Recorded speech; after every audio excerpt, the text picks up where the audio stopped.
Ako po si Hiram Baritua, ang operator ng Imog Cebu. Today is September 15, 2024. Ang machine namin ay ginagamit na pitong araw na may 39 meters po. Ito po ang print head area. At ito naman po ang copy. So next naman mag-head din tayo.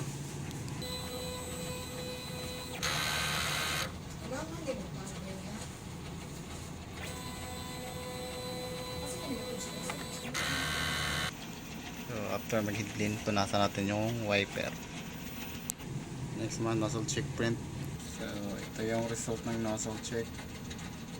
Ang mga ink level ay nasa tama lang. Ito naman ang waste tank, walang laman. Ito naman yung AVR, working po siya. At yan naman po ang ground wire. Ito naman po ang mga stocks ko. So ito yung used ink. At yan naman po ang mga unused.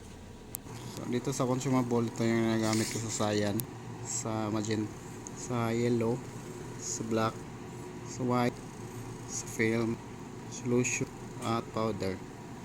Ito naman yung checklist ko po. Ito naman yung daily output record ko naman. So yun lang, maraming salamat.